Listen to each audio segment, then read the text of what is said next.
Tuhan berkata bahwa jikalau Allah berdiri di sisi kita, maka Tuhan akan memelihara hidup kita supaya tujuannya Tuhan dinyatakan terjadi dalam kehidupan kita.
Apa kabar saudaraku semua?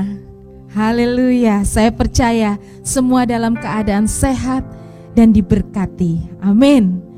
Sebelum kita memuji Tuhan pagi hari ini, mari kita membuka di dalam doa. Bapa kami di dalam surga, sungguh kami bersyukur, hati kami limpah dengan syukur kepadamu ya Tuhan, oleh karena kasih dan kebaikan-Mu yang Kau berikan kepada anak-anak-Mu ya Tuhan. Pagi ini ya Tuhan, kami ingin meninggikan nama-Mu, kami ingin memuji-muji Engkau. Biarlah Engkau dimuliakan dengan puji-pujian kami ya Tuhan. Berkati setiap umat-Mu ya Tuhan, dimanapun mereka berada ya Tuhan. Saat ini, saat kami bersama-sama memuji meninggikan Engkau, Engkau ada di tengah-tengah kami dan siap memberkati umat-Mu. Terpujilah nama-Mu Tuhan, di dalam nama Tuhan Yesus Kristus. Haleluya. Amin. Amin. Pagi ini Allah ada bersama-sama dengan kita. Ia berdiri di antara kita, memberikan kemenangan, dan Ia bersuka cita karena kita. Haleluya. Mari kita memuji Tuhan. Tuhan Allahmu ada di antaramu.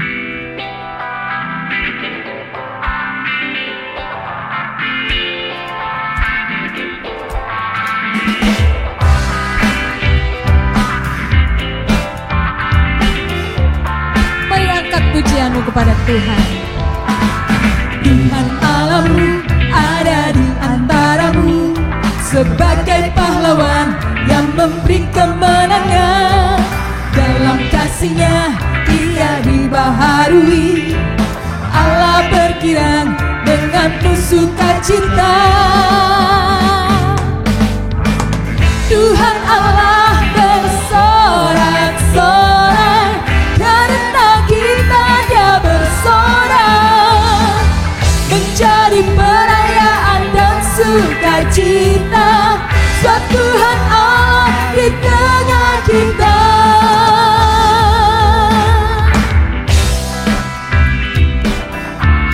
Mari puji Dia, Dia ada di tengah-tengah kita. Tuhan Allahmu ada di antaramu, sebagai pahlawan yang memberi kemenangan. Dalam kasih-Nya kita dibaharui, Allah berkirang dengan penuh sukacita. Tuhan Allah bersorak-sorai, karena kita Dia bersorak, menjadi perayaan dan sukacita. Sebab Tuhan Allah di tengah kita. Tuhan Allah bersorak-sorai, karena kita Dia bersorak,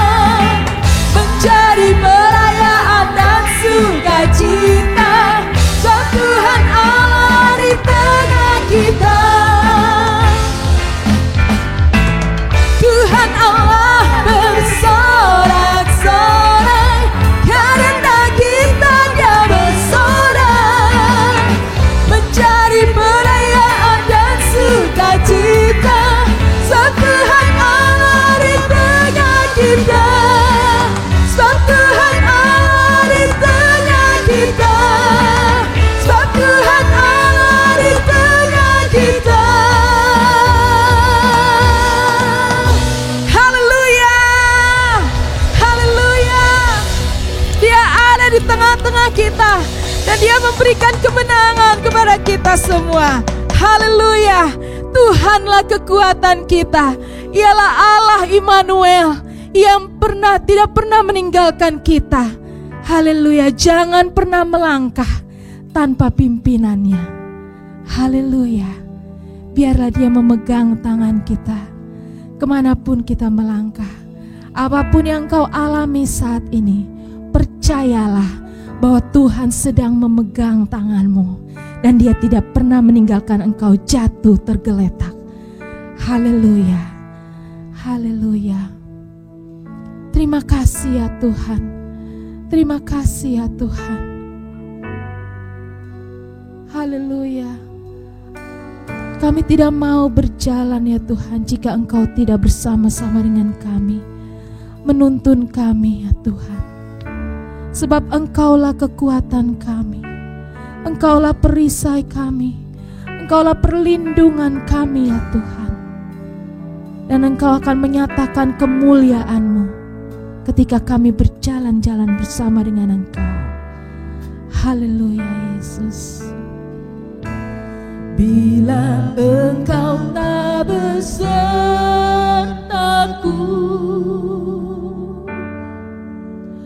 ku tak mau berjalan.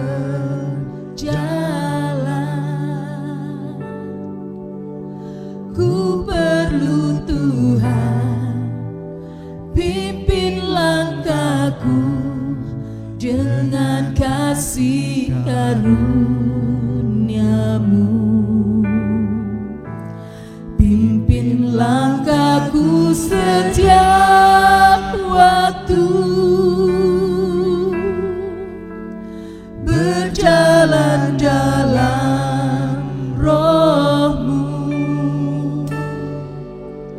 Nyatakan Tuhan kemuliaan-Mu dan berjalanlah denganku.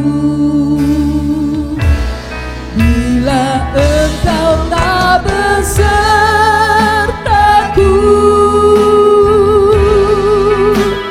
ku tak mau berjalan. Ku perlu Tuhan, pimpin langkahku dengan kasih karunia-Mu. Pimpin langkahku setiap waktu, berjalan dalam Roh-Mu. Nyatakan Tuhan kemuliaan-Mu dan berjalanlah denganku. Bila Engkau tak besertaku, bila Engkau tak besertaku,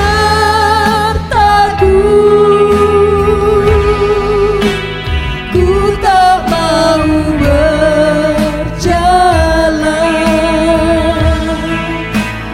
Ku perlu Tuhan, pimpin langkahku dengan kasih karunia-Mu. Pimpin langkahku setiap waktu, berjalan dalam Roh-Mu. Nyatakan Tuhan kemuliaan-Mu dan berjalanlah denganku. Nyatakan Tuhan, nyatakan Tuhan kemuliaan-Mu dan berjalanlah denganku. Nyatakan Tuhan, Tuhan, kemuliaan-Mu, dan berjalanlah denganku. Haleluya, haleluya. Kami perlu Kau Tuhan, kami perlu Roh-Mu memimpin kami Tuhan, menuntun kami. Haleluya. Engkau-lah yang kami perlukan Tuhan. Kami tiada berarti tanpa Engkau ya Tuhan. Haleluya.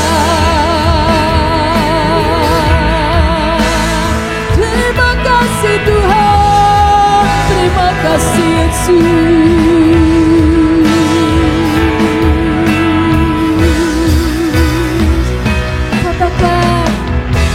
You're all I want. You're all I ever needed. You're all I want. Help me know you are near. You're all I want. You're all I want. You are all I need. You're all I ever needed. You're all I want. Help me know you are near. You're all I want. You're all I want. You're all I want. You're all I ever needed. You're all I want. Help me know you are near. Help me know you are near. Help me know you are near.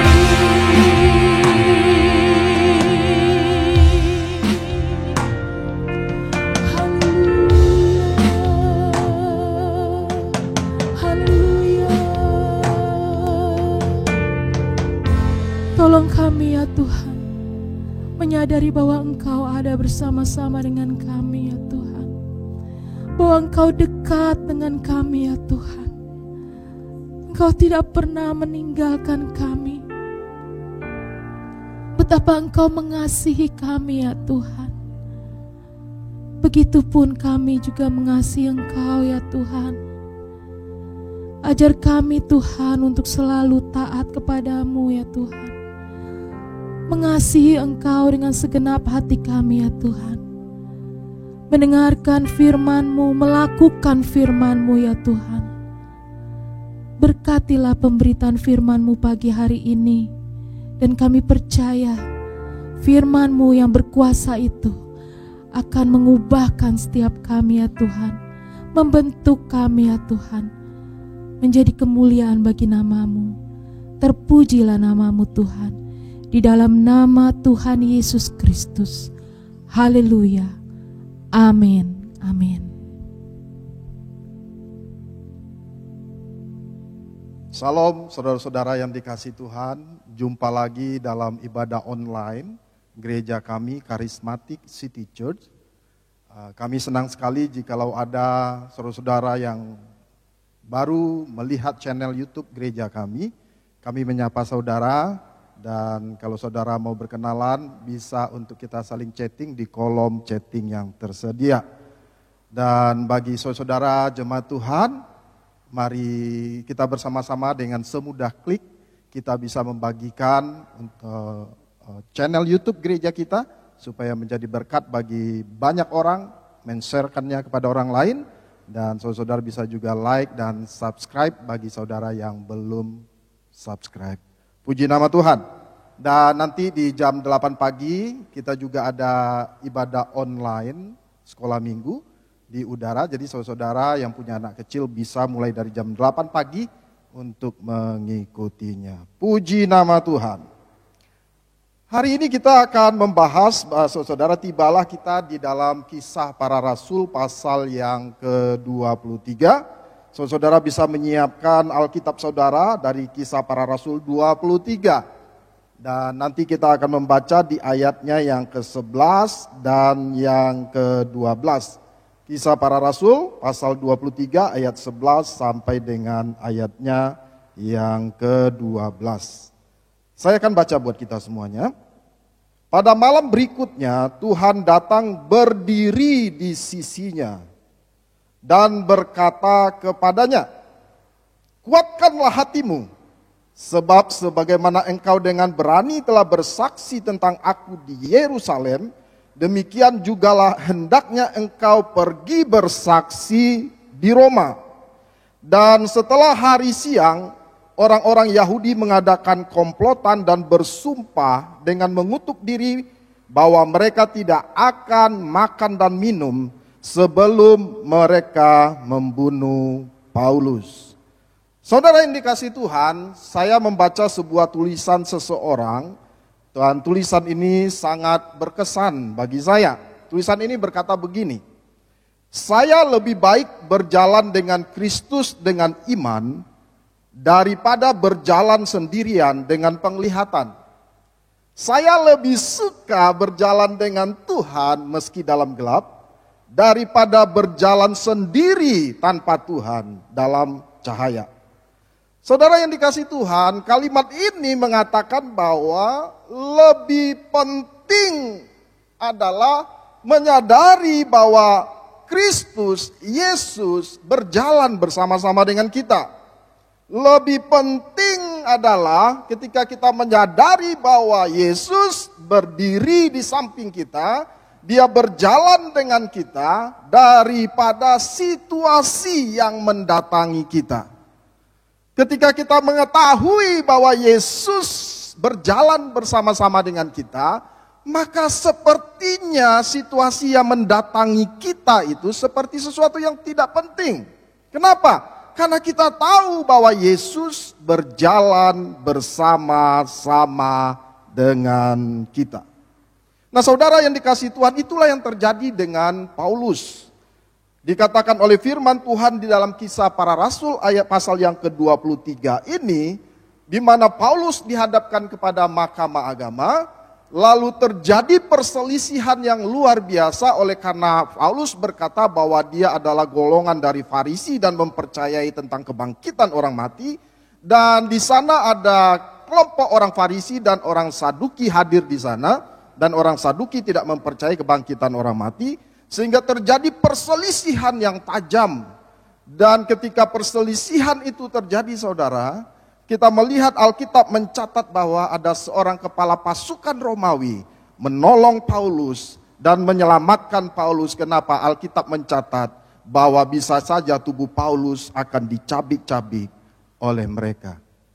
Dan benar Bapak Ibu yang dikasihi Tuhan, di pasal 23 ayat 12 dikatakan ada sekelompok orang Yahudi yang bersumpah dan mereka akan berpuasa sampai mereka bisa membunuh Paulus.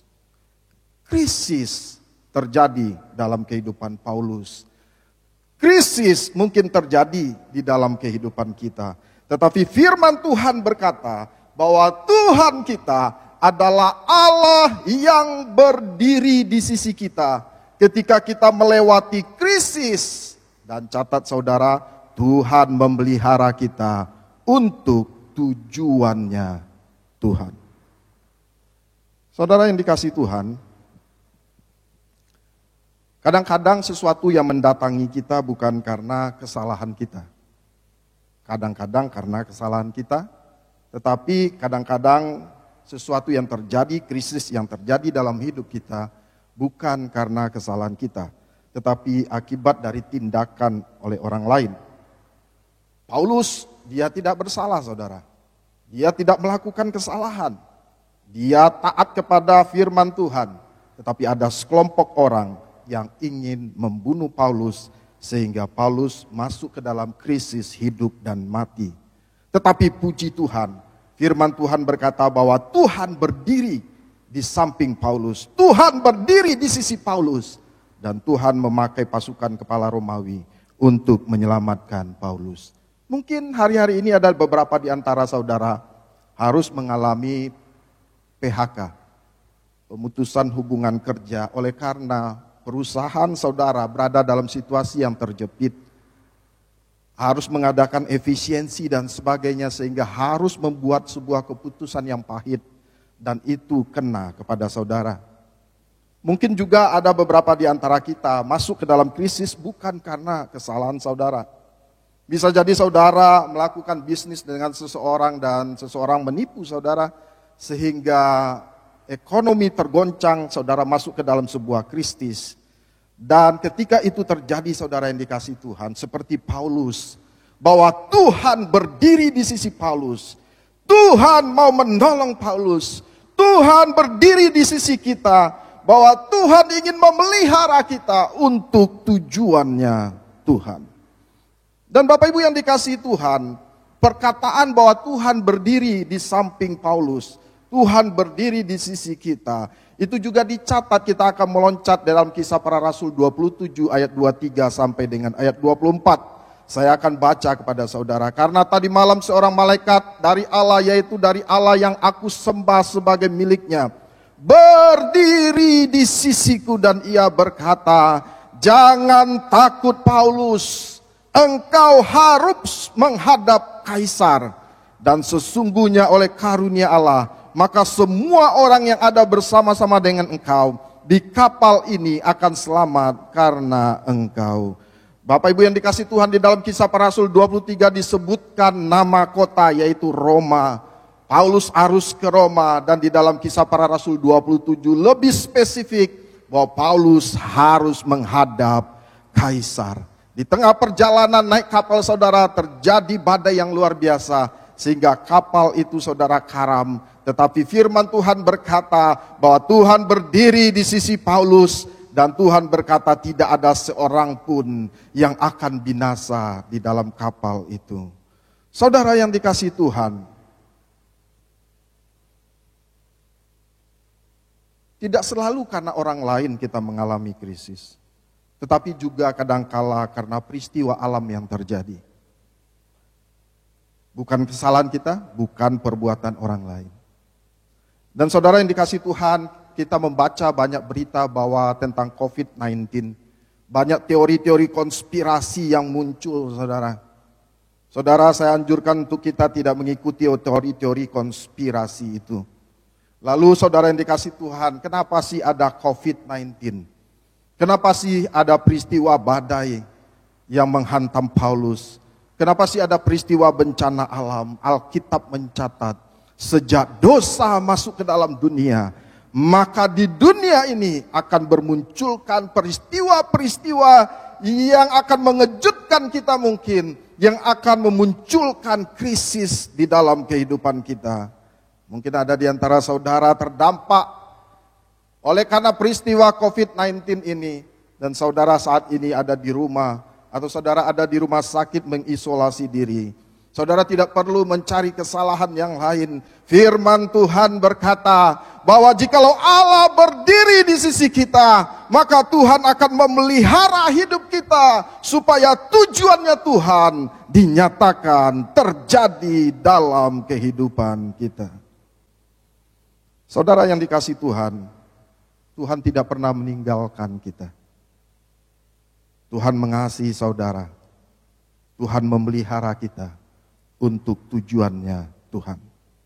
Alkitab mencatat berulang kali bahwa Paulus harus ke Roma. Paulus harus ke Roma.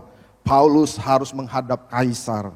Saudara yang dikasihi Tuhan, inilah tujuan Tuhan yang harus digenapi dalam kehidupan Paulus. Kenapa Roma, saudara? Setelah di Roma, saudara yang dikasihi Tuhan, kita tahu bahwa Roma adalah pusat pemerintahan. dan adalah pusat juga dunia waktu itu, saudara. Kalau orang waktu itu menyebut bahwa seluruh dunia, itu berarti seluruh kekaisaran Romawi. Dan Tuhan sangat punya kepentingan supaya Paulus masuk ke Roma, supaya Paulus menghadap kaisar. Tapi bagaimana caranya, saudara, supaya saturasi Injil itu menjangkau Roma? Padahal ketika di Roma, Paulus harus ada dalam penjara. Filipi 1, saudara, ayatnya yang ke-12 sampai dengan 14 berkata begini, saudara. Surat ini ditulis oleh Paulus ketika dia berada di penjara di Roma. Aku menghendaki saudara-saudara supaya kamu tahu bahwa apa yang terjadi atasku ini, pemenjaraan Paulus di Roma, justru telah menyebabkan kemajuan Injil, sehingga telah jelas bagi seluruh istana rencana Tuhan terjadi, saudara, dalam hidup Paulus. Supaya telah jelas bagi seluruh istana dan semua orang lain bahwa aku dipenjarakan karena Kristus. Dan bukan saja, saudara, seluruh istana dan orang lain, tetapi juga gereja-gereja yang mengunjungi Paulus, yang mendatangi Paulus, gereja-gereja yang dirintis melalui pelayanan Paulus. Dia berkata, dan kebanyakan saudara dalam Tuhan telah beroleh kepercayaan karena pemenjaraanku, untuk bertambah berani berkata-kata tentang firman Allah dengan tidak takut. Seluruh kekaisaran Romawi, saudara, khususnya di dalam Filipi pasal 1 ini dikatakan seluruh istana kaisar, saudara, yang dikasih Tuhan akhirnya mendengar nama Kristus. Gimana, saudara, caranya? Paulus ada dalam penjara. 2 tahun dia di penjara di Roma ketika menulis surat Filipi. Bagaimana caranya orang di penjara bisa Injil sampai kepada kekaisaran Romawi? Saudara yang dikasih Tuhan, biasanya tentara Romawi, saudara, yang dipenjarakan, orang yang dipenjarakan di Roma, itu ditahan bersama, dijaga dengan tentara pilihan. Dan biasanya, saudara, tawanan yang ada di Roma ini, saudara, 2 orang menjaga di dalam penjara, sedangkan 2 lagi berada di luar pintu. Jadi ditutup, lalu di luarnya ada 2 orang lagi. Mereka bukan tentara biasa. Mereka adalah tentara pilihan, saudara. Dan ketika Paulus ada di penjara selama 2 tahun, dia diikat di dalam, saudara, kakinya diikat di dalam, dan ada 2 tentara di dalam dan 2 lagi di luar. Dan setiap 6 jam ada pergantian shift, saudara. Dan kalau kita hitung selama 24 jam 1 hari, berarti, saudara yang dikasih Tuhan, 4 kali 6 ada 24 tentara pilihan yang berganti menjaga Paulus. Dan Bapak Ibu yang dikasih Tuhan, tentara pilihan ini menurut tradisi Romawi, saudara yang dikasih Tuhan, setelah 12 tahun mereka bekerja mengabdi sebagai tentara pilihan, maka setelah 12 tahun mereka akan berubah profesinya. Kesetiaannya kepada kekaisaran Romawi telah teruji sebagai tentara pilihan. Lalu mereka berubah profesinya. Mereka bisa menjadi senator, mereka bisa jadi pengusaha, mereka bisa jadi bisnismen, mereka bisa menjadi orang-orang penting. Mereka akan pergi ke provinsi-provinsi yang ada di kekaisaran Romawi. Saudara, kalau kita hitung, saudara, selama 2 tahun, berapa misionaris yang diproduksi oleh Paulus di penjara? Jikalau 1 hari 24 orang menjaga,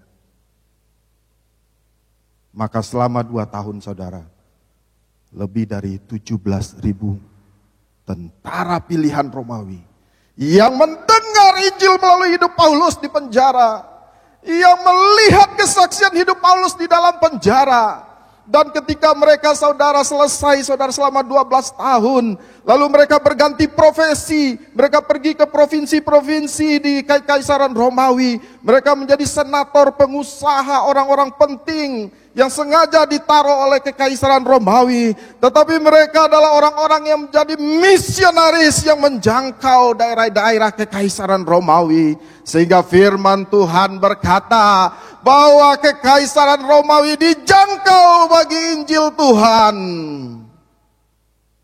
Tetapi Paulus mesti menghadapi krisis demi krisis. Saudara, jangan buang percuma pengalaman berjalan dengan Tuhan. Ketika kita menghadapi krisis demi krisis, kita tidak mau membuang percuma. Kenapa saudara? Karena ketika kita mengalami pengalaman Tuhan berdiri di sisi kita, Tuhan memelihara hidup kita. Dia punya tujuan supaya kerajaannya diperluas, supaya banyak orang akan datang kepada Tuhan. Tetapi saudara, kita akan melihat dalam bentuk aplikasi dari sebuah keluarga. Keluarga yang penuh dengan komplikasi persoalan, yaitu keluarga Abraham. Saudara yang dikasihi Tuhan, kita tahu kisah ini. Ketika Sarah tidak bisa hamil, saudara, tidak bisa menghasilkan keturunan, lalu diusulkanlah Hagar untuk menjadi istri daripada Abraham. Lalu lahirlah Ismail dari Hagar. Saudara yang dikasihi Tuhan, saya menyebut ada 3 tokoh dan ada 3 sikap yang biasanya dilakukan orang ketika krisis terjadi di dalam kehidupannya. Ismail dan Hagar. Ketika Ismail dan Hagar diusir dari rumah Abraham, saudara yang dikasihi Tuhan, mereka masuk ke sebuah krisis di mana mereka kehausan, ada dehidrasi yang sangat hebat. Sehingga saudara yang dikasihi Tuhan, Ismail crying. Ismail menangis karena kehausan. Dan ketika Hagar, mamanya, melihat Ismail menangis kehausan, lalu firman Tuhan mencatat Hagar berjalan sepemanah jauhnya. Itu kira-kira 100 meter saudara yang dikasihi Tuhan. Lalu Hagar juga menangis. Tapi tidak ada tambahan lain saudara, sekedar menangis. Beda dengan Daud. Daud ketika berada dalam situasi di Ziklag. Ziklag dibakar habis oleh musuh saudara. Istri dan anak-anak ditawan oleh musuh. Ketika Daud dan rombongannya datang ke Ziklag, mereka sudah melihat puing-puing. Dan mereka tidak melihat keluarga mereka. Keluarga mereka ditawan oleh musuhnya. Daud dikatakan oleh firman Tuhan menangis dan berteriak, tapi tidak berhenti di situ saudara. Ismail dan Hagar, Alkitab mencatat mereka menangis dan tidak ada tambahan lain. Tetapi Daud menangis. Lalu firman Tuhan berkata Daud menguatkan hatinya kepada Tuhan. Lalu Daud memandang kepada Tuhan. Beda saudara. Ismail dan Hagar menangis dalam keputusasaan. Tetapi Daud juga menangis ketika krisis. Tapi dia segala menguatkan imannya dan memandang kepada Tuhan.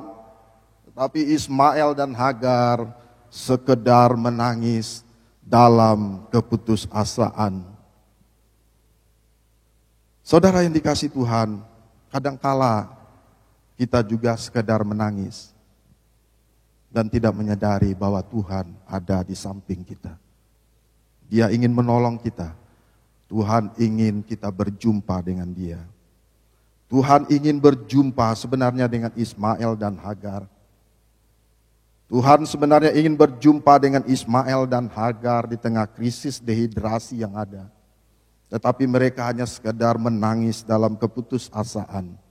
Meskipun begitu saudara, tapi Tuhan muncul saudara dan menolong Ismail dan Hagar, memberikan mereka minum dan memberkati Ismail. Betapa ajaibnya Tuhan kita ketika Dia berdiri di samping kita.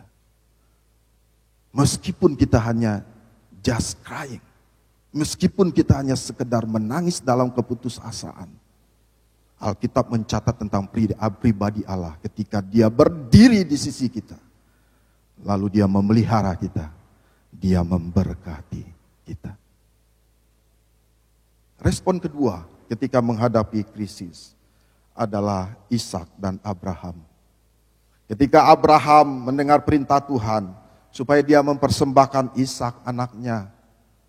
Lalu ketika mereka berjalan ke Gunung Moria untuk mempersembahkan Ishak, saudara yang dikasihi Tuhan.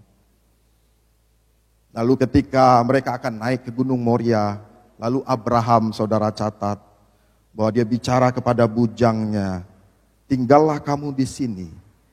Kami, Saudara catat, kami, bukan saya. Kami siapa? Abraham dan Ishak. Kami akan kembali kepadamu. Ini iman yang luar biasa, saudara yang dikasihi Tuhan. Ini iman yang luar biasa dari Abraham ketika menghadapi krisis dalam kehidupannya.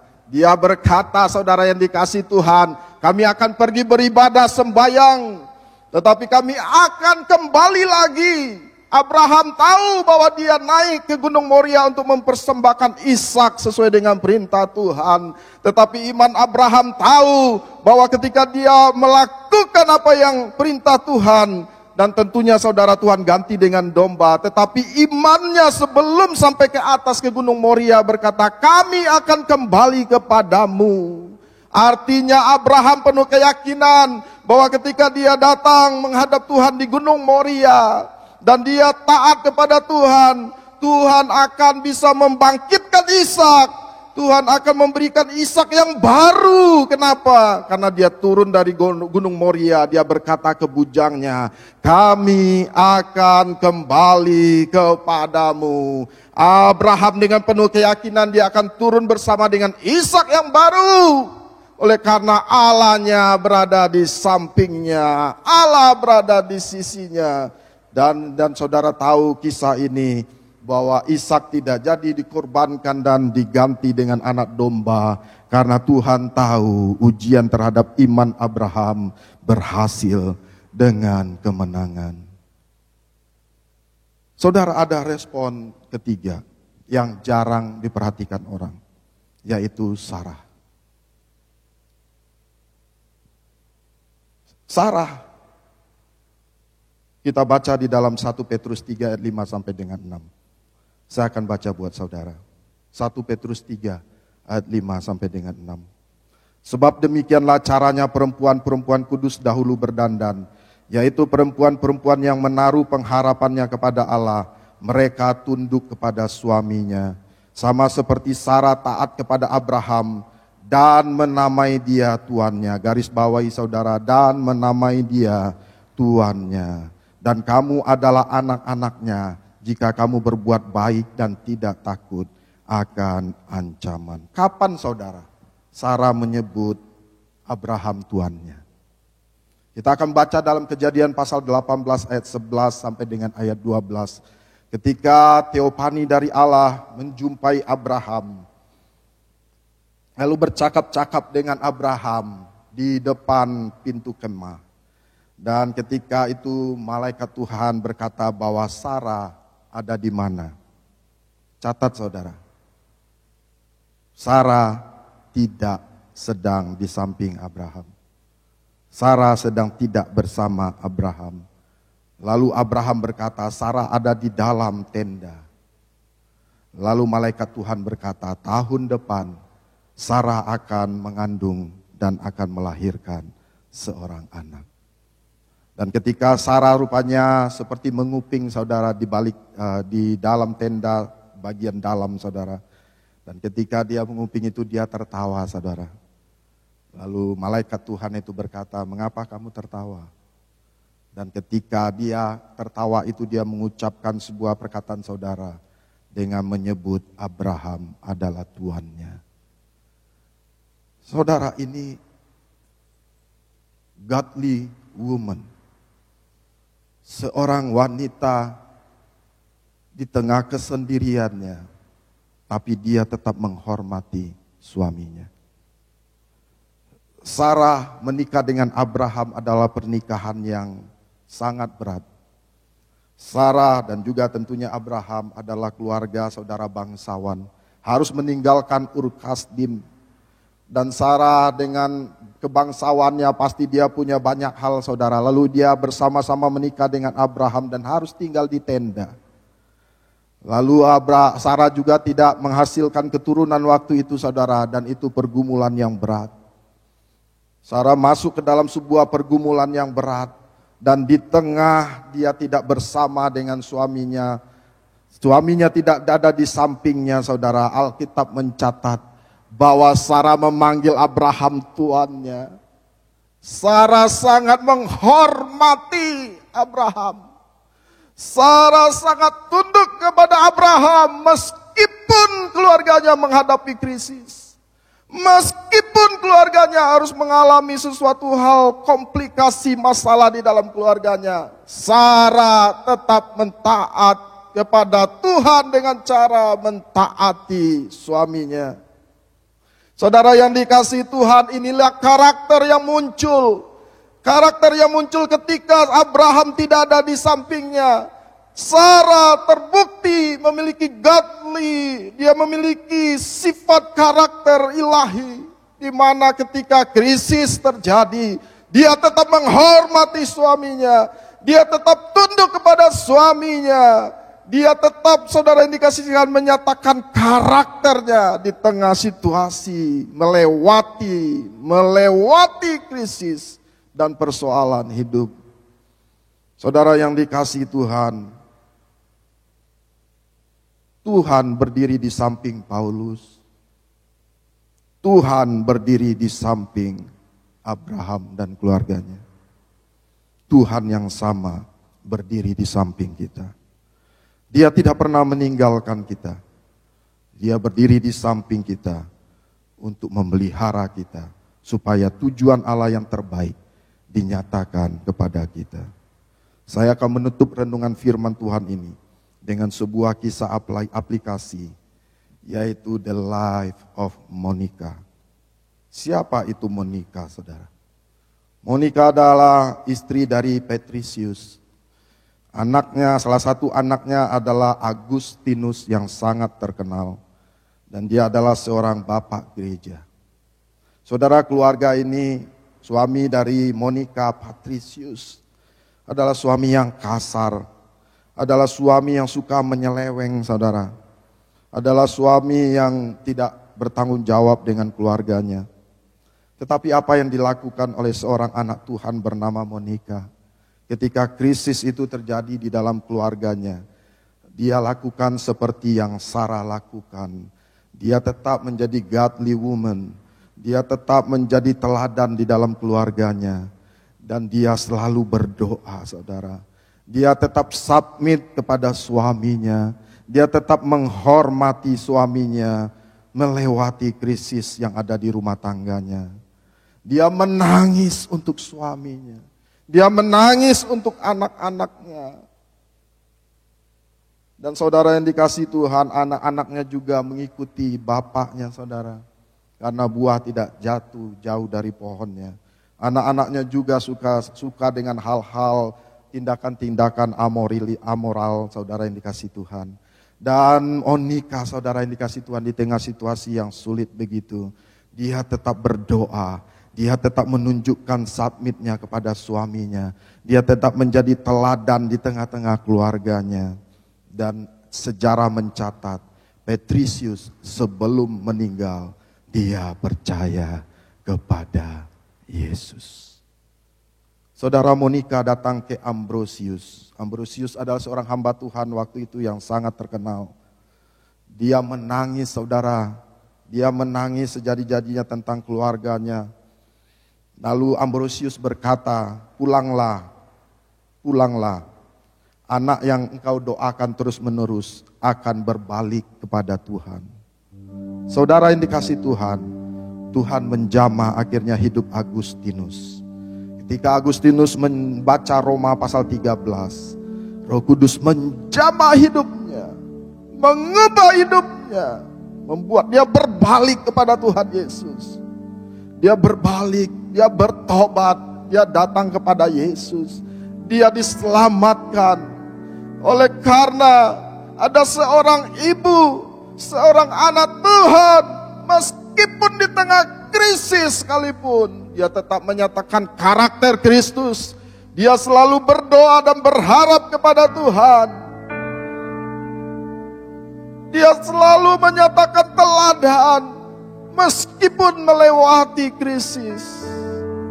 Tuhan menjamah Agustinus. Tuhan menjamah Agustinus. Tuhan menjamah Patricius suaminya. Tuhan menjamah Agustinus anaknya. Dan dalam tulisan Confession of Augustine, Dituliskan saudara yang dikasih Tuhan, without the example and continual prayers of his mother, he would have been lost. Jikalau tidak ada teladan dan tidak ada doa yang terus-menerus dari mamanya, maka Agustinus akan tetap menjadi orang yang terhilang. Tetapi sejarah mencatat the life of Monica, seorang ibu yang melewati krisis, dia tetap menjadi teladan, dia tetap menjadi godly woman, dia tetap, saudara indikasi, tetap submit kepada suaminya, dia terus berdoa, dan Tuhan bekerja. Patricius suaminya datang kepada Tuhan. Agustinus, seorang bapak gereja yang terkenal, muncul oleh karena ada seorang anak Tuhan yang mau taat kepada Tuhan, yang mempraktekkan teladannya kepada orang-orang di sekitarnya, yang terus berdoa kepada Tuhan. Agustinus, seseorang yang dipakai Tuhan luar biasa.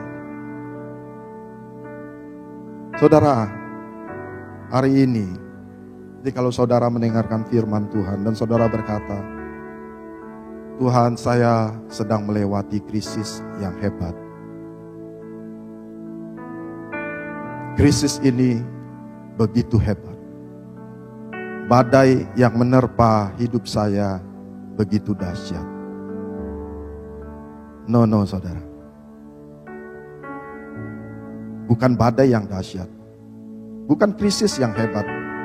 Tetapi Allah kita yang hebat itu berdiri di samping saudara, dan dia akan menolong, dia akan memberkati, dia akan memelihara hidup saudara, supaya tujuan Tuhan dalam hidup kita tidak gagal, supaya tujuan Tuhan dalam hidup kita berhasil dinyatakan dalam hidup saudara.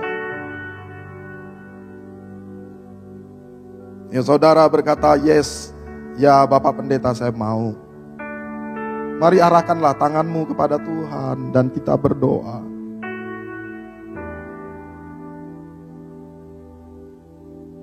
Tuhan, Engkau adalah Allah yang hebat, yang dahsyat, yang berdiri di samping kami. Jikalau ada tangan-tangan yang terangkat diarahkan kepadamu Tuhan. Saudara yang mengalami krisis, di tengah situasi yang ada, Tuhan Yesus, Engkau Allah yang luar biasa. Dan ketika kami tahu jikalau Engkau berdiri di samping kami, maka perkara besar terjadi, maka mujizat terjadi, maka terobosan terjadi, maka pemulihan terjadi, maka jalan keluar terjadi, supaya tujuan Tuhan dinyatakan, supaya Injil diberitakan, supaya keluarga dipulihkan, supaya banyak orang akan datang kepada Tuhan Yesus.